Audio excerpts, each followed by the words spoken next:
1339. As you can see here on the screen, this thing is massive. Here's Earth right here, and here's the particular sunspot 1339.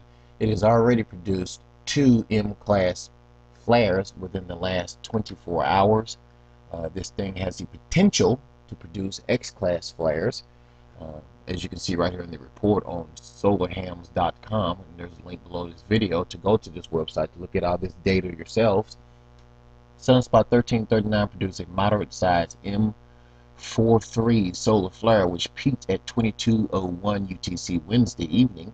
This region is still not in prime position for Earth-directed explosive. Coronal mass ejection CME was produced, however, it was not bright or Earth-directed. It says here 1339 produces a second M-class flare. Big Sunspot 1339 is back at it again, producing an M2.5 solar flare, which peaked at 11:11 UTC Thursday morning. This is the second M-class event within the past 24 hours, and it is expected to possibly create more moderate flare activity on Thursday. And as it continues to rotate around on the Earth side of the sun, it will probably produce even more flares that could be a little bit stronger than that. Now let's go ahead and look at the SOHO data C2 camera. You can see the flare being produced right in this area here as it shoots a slight one off and then another one right there. There we go.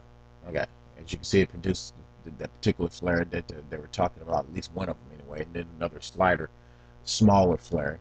Now, what does this mean for us here on Earth? Well, if this thing intensifies, it could mean some power disruptions, uh, which has been caused by other sun flares in the past, and also the earthquake activity will probably more than likely increase. Now, as you can see here, within the last couple of days, there's been a lot of earthquake activity throughout the world. Let's go ahead and add all this here to it. As you can see, all the way down in Australia, activity here is picked up in the northeastern part of Australia.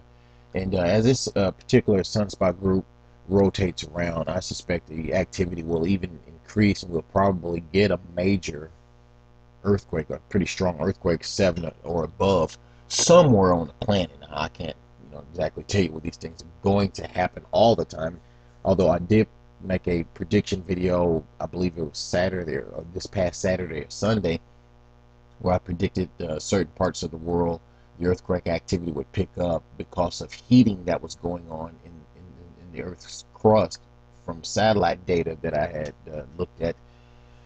And one of the areas that I predicted that the earthquake activity would increase in was down here in Central America, right here on the map where you see it at, and it has increased. And if you go back and look at that video, you'll see the different parts of the world that I said that the earthquake activity would increase, and it has. And thank God, in other parts where I said it would increase, it hasn't so far. But that report was from Sunday to this upcoming Sunday, the 6th, saying that these earthquakes could take place in certain areas.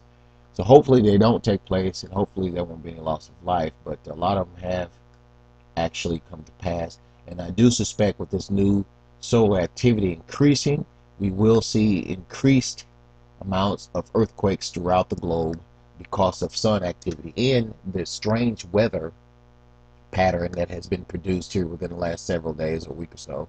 Um, will also continue to get stranger. Weather is always strange, but the sun activity does affect weather patterns here on Earth. And they've just had a huge snowstorm up in the northeast there, and they're without power in parts of, I believe it was Connecticut. They're still without power due to a freak snowstorm that went up through there several days ago. So let's keep these people in our prayers. And again, it's always good to be prepared for anything that can happen. And you never know what's going to happen, so make sure you have extra water, food, matches for